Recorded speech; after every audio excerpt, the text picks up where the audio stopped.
Halo guys, welcome back to my channel again.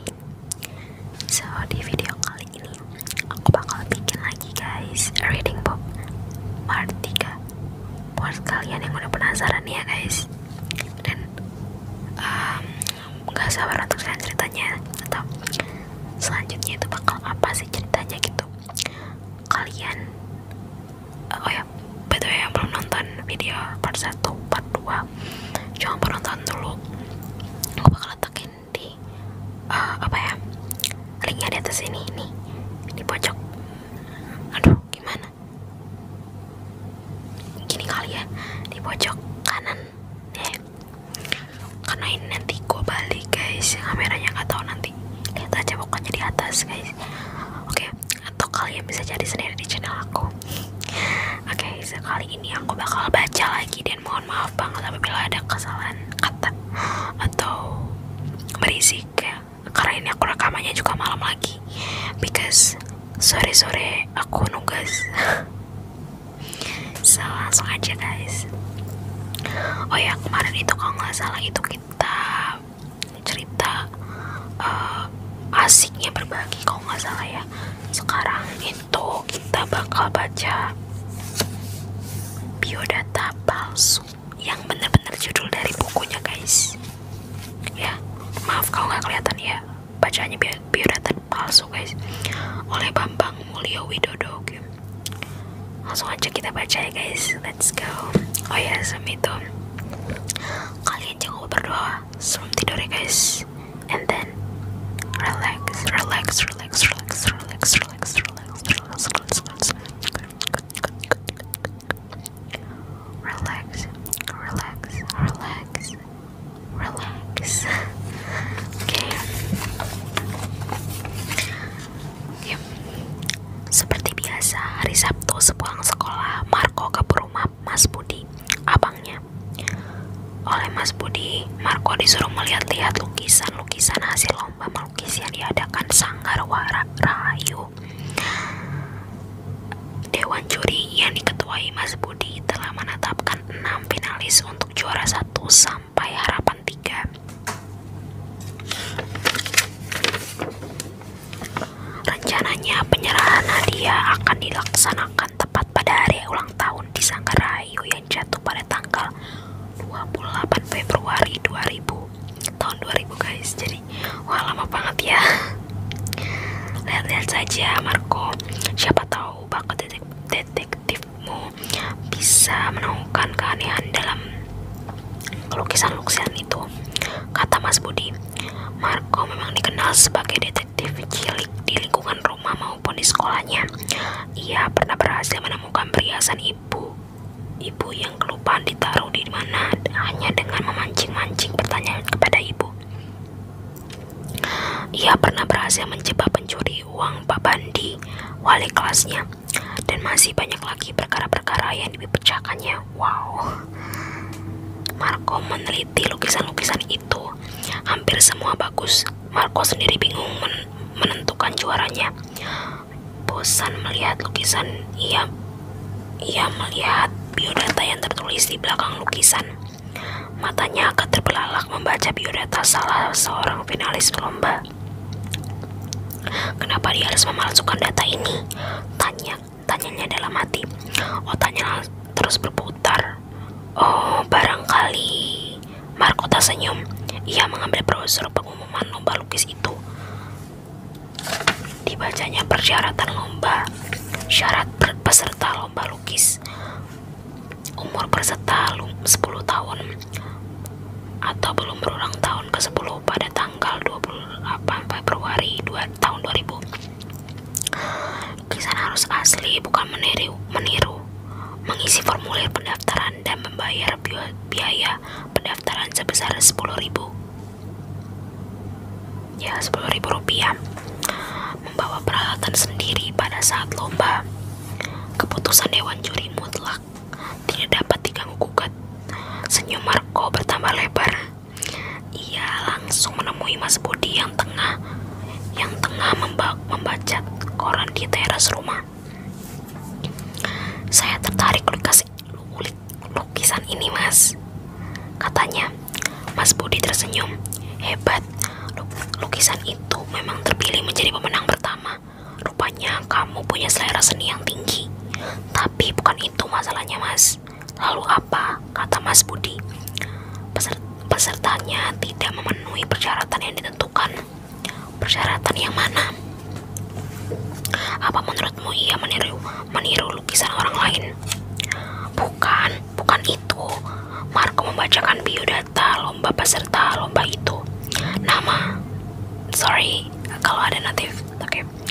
Nama Misbah, tempat tanggal lahir Tangerang 29 Februari 1990, alamat Jalan Kesehatan nomor 1. Selesai membaca biodata itu, Marco menyatakan alasan kenapa Misbah tidak memenuhi persyaratan yang telah ditentukan. Oke, ganti posisi dulu. "Memang belum tentu ia tidak memenuhi persyaratan yang telah ditentukan, tetapi yang pasti ia telah membuat biodata palsu." Yaitu judulnya, guys. Kata Marco dengan yakin. Marco menyarankan Mas Budi agar juara yang ditentukan sementara dinyatakan sebagai nominator, dan Dewan Juri supaya mempersiapkan 1 orang nominator lagi sebagai juara harapan 3. Siapa tahu Misbah memang tidak memenuhi persyaratan yang ditentukan.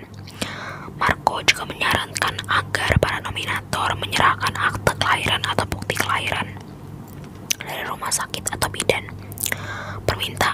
Permintaan tertulis itu ditandatangani oleh ketua Dewan Juri dan akan diantarkan langsung oleh Marco. Mas Budi menyetujui usul Marco ini. Jam 4 sore dengan menggayuh sepeda, Marco mengantarkan surat kepada para nominator seperti yang disarankan. Tentu saja yang pertama-tama dituju adalah rumah Misbah. Misbah sedang menyiram bunga di halaman rumah. Ketika Marco sampai di sana, setelah Marco menyampaikan maksudnya, Misbah memperkenalkan diri bahwa dialah yang Marco cari. Misbah segera membuka pintu gerbang dan mempersilahkan Marco untuk duduk di kursi teras rumah. "Aduh sayang, aku tak punya akte kelahiran atau surat kelahiran," kata Misbah agak gugup setelah membaca surat itu. "Bohong lagi," Marco berseru dalam hati. Tak mungkin orang tua Misbah yang mempunyai rumah sebesar ini tidak mengurus akte kelahiran anaknya. "Kalau begitu, kamu dinyatakan gugur dari nominasi. Kamu tidak akan menjadi salah satu pemenang." "Ah, masa begitu?"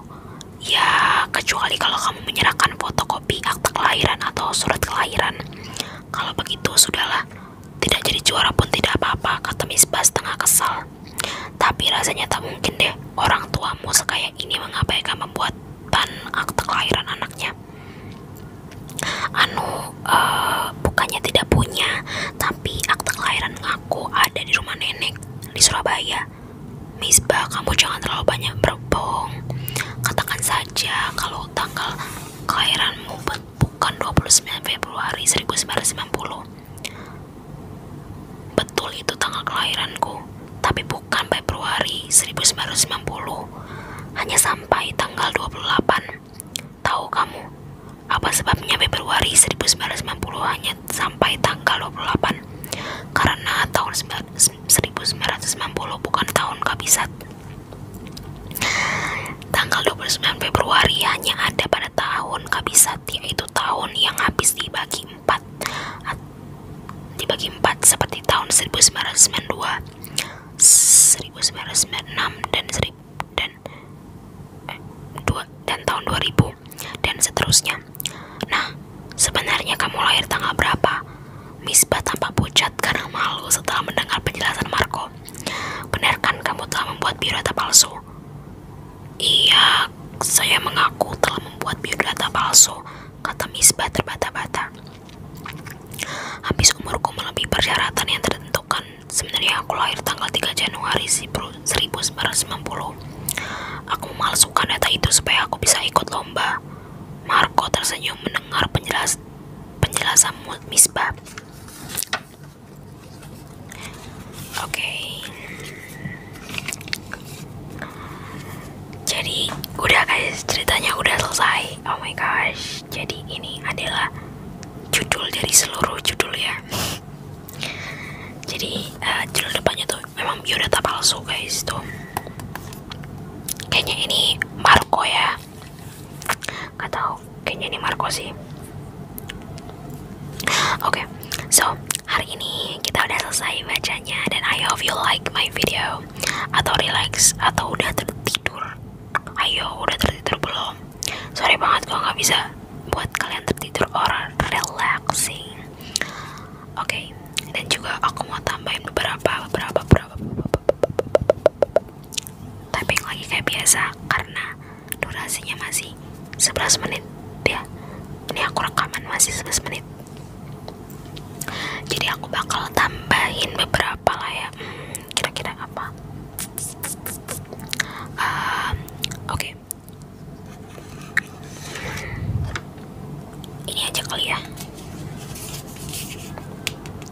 Jadi aku mau cerita juga. Jadi aku kemarin itu udah lama sih guys dapat ini itu dari KFC guys. Jadi aku gak tahu ini untuk apa karena aku udah lama banget gak KFC. Jadi fungsinya apa sih?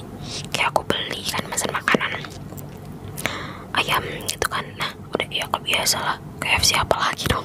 Oke, dah aku pesen tuh kan. Nah dapat bonus ini dan gua nggak pernah setel ini. Nah ada logo KFC nya juga. And then I wanna tapping.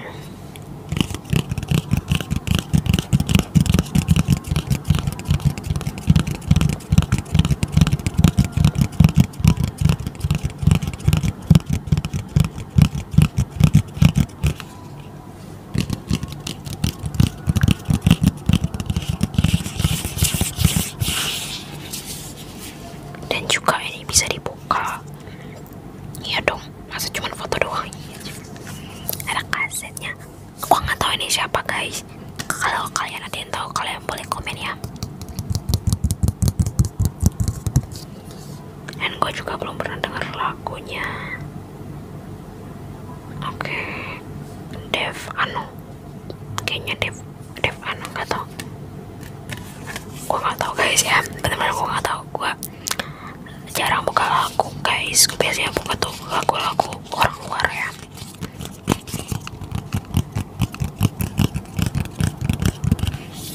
Tapi kadang-kadang suka sih sama lagu-lagu Indo kadang-kadang guys ya. Ya sama sih orang luar juga kadang-kadang. So ini juga udah aku tambahin durasinya sedikit doang sebenarnya. So I hope you enjoy my video.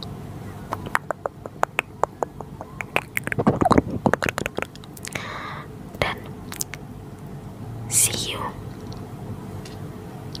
kapan ya? Minggu depan ya?